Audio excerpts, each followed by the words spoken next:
It's not. It's includes all professional opinions.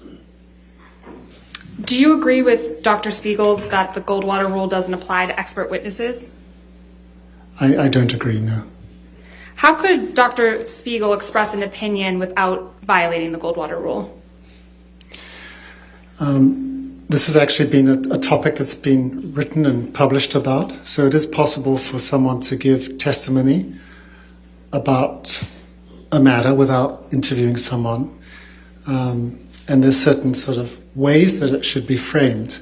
So, for example, when Dr. Spiegel was testifying about the report that Mr. Depp was unable to recall these three objects, what he could have done is said that I have not personally examined Mr. Depp, so I can't speculate about his cognitive state or ability to function cognitively. However, it is possible that someone who's not able to recall three objects could have issues related to substance use, which was what his opinion was. However, what he should have done in expressing his opinion is then have followed up to say that in order to really establish whether these were relevant and significant cognitive deficits, Mr. Depp should have had psychological testing to establish the nature of these deficits. And he should also have added that there are other potential explanations for these findings. So, for example, it's possible that Mr. Depp... Objection, Your Honor. He's now going past the designation. I think he's just opining as to, or is responding to Dr. Spiegel's testimony yesterday. No, he's opining as to what Dr. Spiegel could have said, but it's past the, whether he, about the GoldWater Rule. If we can move on. Okay. Who is qualified to give an opinion about cognitive deficits and processing speed? It would have to be someone who could conduct the type of neuropsychological testing that I was mentioning.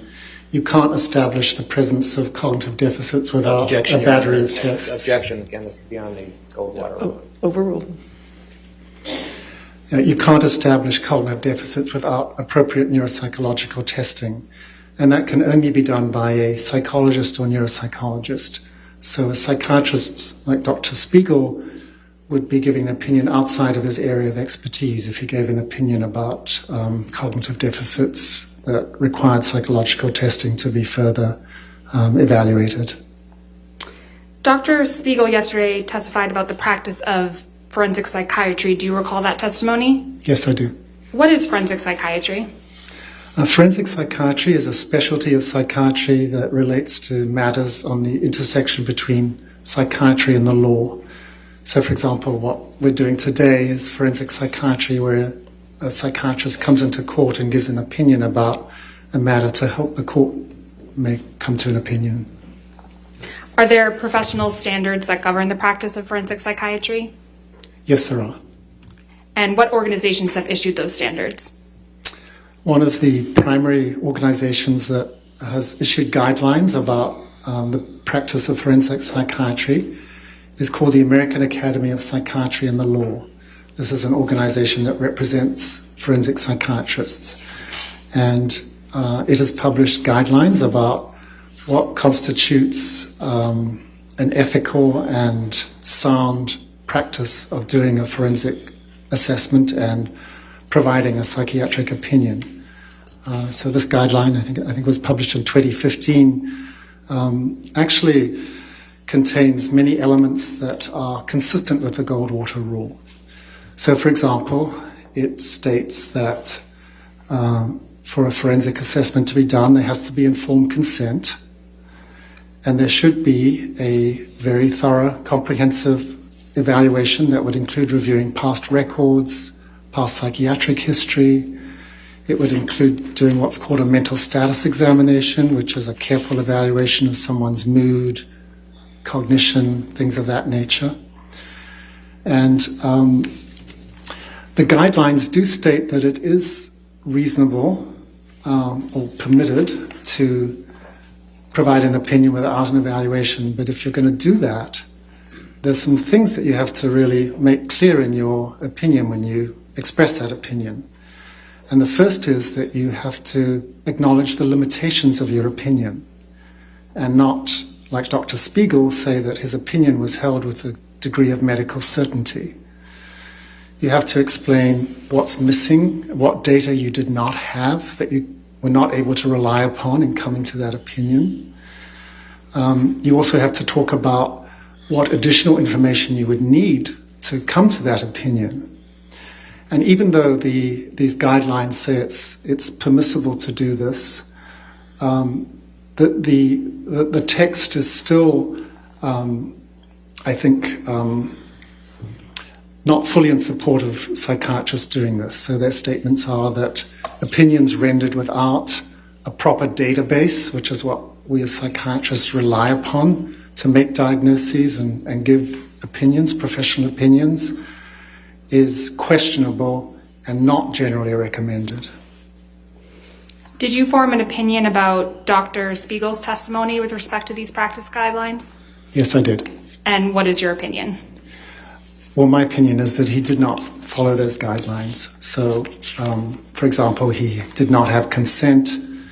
He did not do even a basic evaluation of Mr. Depp. When he gave his opinions, as I just mentioned, he said they were opinions that he had to a degree of medical certainty, and he did not make any statements about what other additional information he would have wanted to make that opinion. So, for example, when asked about should neuropsychological testing be performed, he said most patients don't have access to that, which is actually not at all true. I mean, every medical school has neuropsychologists that can do testing. So I think that was an unfortunate statement. So I think those are the primary ways in which the GoldWater Rule was violated, and the practice guidelines were not adhered to. Dr. Shah, yesterday Dr. Spiegel was talking about correlation and causation. What is the difference between correlation and causation? Objections? It's not in this designation. It is. We can approach and I can show you. Okay. All right.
Go ahead, Dr. Shah.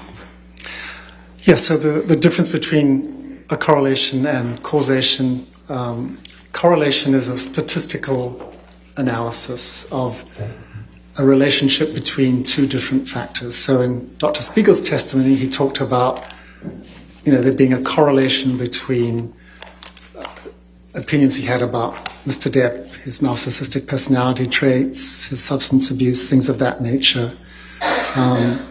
So a correlation doesn't say anything about whether or not these factors caused that, the behavior he was discussing.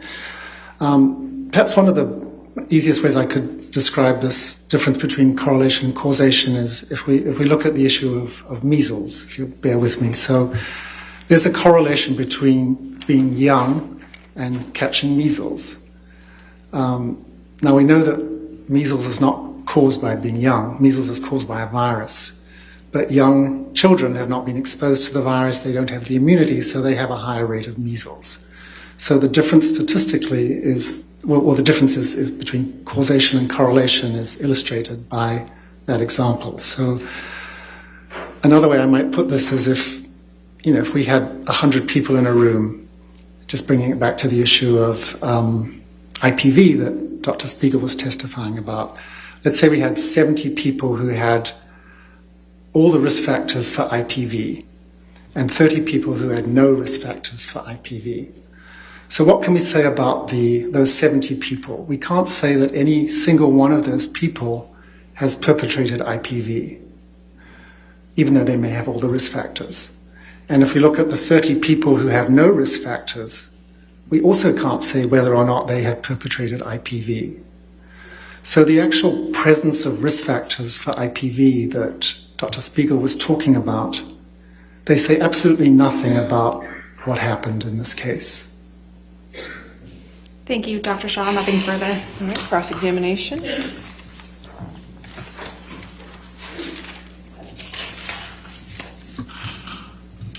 Good afternoon, Dr. Shaw. Good afternoon. You're not offering any opinion as to Mr. Depp's psychology, correct? That's correct. And you testified a lot about the GoldWater Rule. You know of no case where an expert has been excluded from testifying based on the GoldWater Rule, correct?